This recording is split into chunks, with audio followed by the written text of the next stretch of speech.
இயேசு கிறிஸ்துவின் நாமத்தினாலே இந்த மதிய வேளையிலே உங்களை அன்போடு கூட வாழ்த்துகிறேன். குயவனே என்ற நிகழ்வின் அடிப்படையிலே ஜெபத்தின் மேன்மையை குறித்து நாம் தியானித்துக் கொண்டே இருக்கிறோம். இன்றைக்கும் தானியேலின் புஸ்தகம் 6ஆம் அதிகாரம் 3ஆம் வசனத்தை நாம் வாசிக்கின்ற போது, தானியேலுக்குள் விசேஷித்த ஆவி இருந்தமையால் என்ற ஒரு வசனத்தை நாம் இங்கே வாசிக்க முடியும். வேதத்தை நாம் திருப்பி பார்க்கின்ற பொழுது, ஆதியாகமத்தின் புஸ்தகம் 1ஆம் அதிகாரம் முதல் 2 வசனங்களை நாம் வாசிக்கின்ற பொழுது, தேவ ஆவியானவர் ஜலத்தின் மேல் அசைவாடி கொண்டிருந்தார், சகலமும் உண்டாக்கப்பட்டது என்ற ஒரு வார்த்தையை நாம் அந்த அதிகாரத்திலே பலமாய் அறிந்து கொள்ள முடியும். ஆண்டவர் ஜலத்தின் மீது அசைவாடி கொண்டிருந்த பொழுது உலகத்தில் உள்ள எல்லாவற்றையும் அவர் படைத்தார், உருவாக்கினார், உண்டாக்கினார் என்பதை நாம் வேதத்தின் அடிப்படையிலே மிக ஆழமாக அறிந்து கொள்ள முடியும். அதற்கு முன்பதாக பூமி ஒழுங்கின்மையாய் காணப்பட்டது, ஆழத்தின் மேல் இருள் இருந்தது. தேவ ஆவியானவர் ஜலத்தின் மேல் அசைவாடி கொண்டிருந்தார், சகலமும் படைக்கப்பட்டது, ஆண்டவராலே உண்டாயிற்று என்பதை நாம் மிக தெளிவாக அறிந்து கொள்ளுகிறோம். அது மாத்திரமல்ல, ஏனோக் தேவனோடு கூட சஞ்சரித்துக் கொண்டிருந்தான். Enoch walks with God. ஆண்டவருக்கும் ஏனோக்கும் உள்ள உறவு மிக சரியாய் காணப்பட்டபடியினாலே அவன் தேவனோடு கூட நடக்கிறவனாக, தேவனோடு கூட இருக்கிறவனாக, தேவனோடு கூட சஞ்சரித்துக் கொண்டிருந்தவனாக காணப்பட்டான். எனவே அவர் எடுத்துக்கொள்ளப்பட்டார் என்ற ஒரு வசனத்தையும் நாம் வேதத்திலே வாசிக்க முடியும். எலியா கர்த்தருடைய ஆவியானவரால் நிரப்பப்பட்டிருந்தபடியினாலே சுழல் காற்றிலே ஏறி போனார் என்பதை நாம் வேத வாக்கியங்களின் மூலமாக மிக தெளிவாக அறிந்து கொள்ள முடியும். ஆட்டின் பின்னே சென்று கொண்டிருந்த தாவீதை ஆண்டவர் அழைத்து சாமுவேல் தீர்க்கதரிசியினால் அபிஷேகித்து ராஜாவாக மேன்மைப்படுத்தினார் என்பதை நாம் இன்னும் அதிகமாய் அறிந்து கொள்ள முடியும்.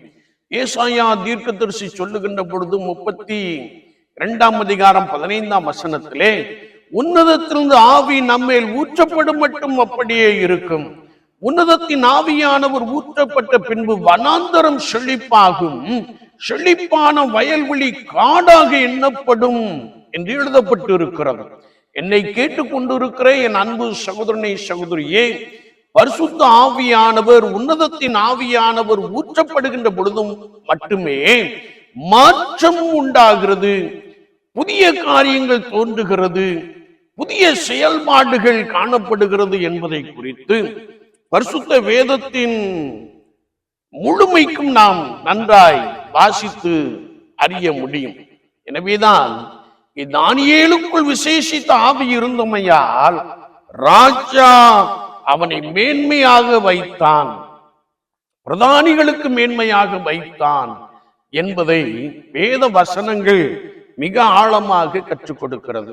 ஆவியே உயிர்ப்பிக்கிறது, மாம்சம் ஒன்றுக்கும் உதவாது என்பதை நாம் இன்னும் அதிகமாய் அறிந்து கொள்ளுகிறோம். ரோமர் 8:14 நாம் வாசிக்கின்ற பொழுது, எவர்கள் தேவனுடைய ஆவியினாலே நடத்தப்படுகிறார்களோ அவர்கள் தேவனுடைய பிள்ளைகள் என்று எழுதப்பட்டு இருப்பதை நாம் மிக ஆழமாக அறிந்து கொள்ளுகிறோம். கர்த்தருடைய சமூகத்திலே நாம் பரிசுத்தத்தோடு கூட காத்திருக்கின்ற பொழுது நமக்கும் ஆண்டவனாகிய இயேசு கிறிஸ்துவுள்ள உறவு சரியாக காணப்படுகின்ற பொழுது நான் அவரோடு கூட நெருங்கி ஜீவிக்கிற ஒரு நபராக காணப்படுகிறேன், அவரோடு கூட சஞ்சரிக்கிற ஒரு நபராக நாம் மாறிவிடுகிறோம், அவரோடு கூட நடக்கிற ஒரு நபராக நாம் மாறிவிடுகிறோம். ஆவிக்குரிய உன்னதங்களினாலே ஆண்டவர் நம்மை நிரப்புகிறார்.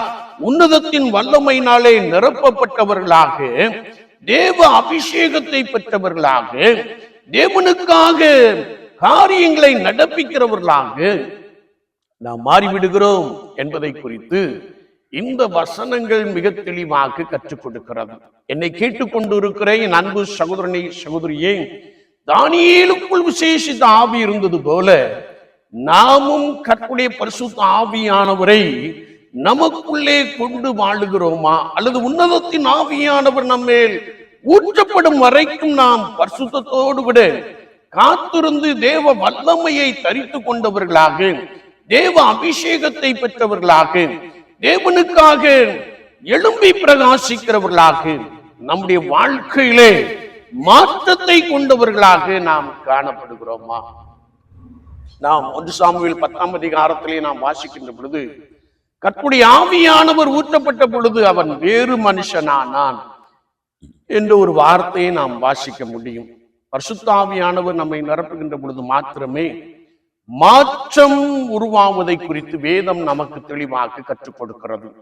எனவே தானியேலுக்குள் விசேஷித்த ஆவி இருந்தமையால் தானியேலை ஆண்டவர் மேன்மைப்படுத்தினார், தானியேலை ஆண்டவர் உயர்த்தினார், தானியேலோடு கூட இருந்தார். அவனுக்கு விரோதமாய் எழும்பின சட்ட திட்டங்கள் எல்லாம் தவிடுபடி ஆக்கப்பட்டது.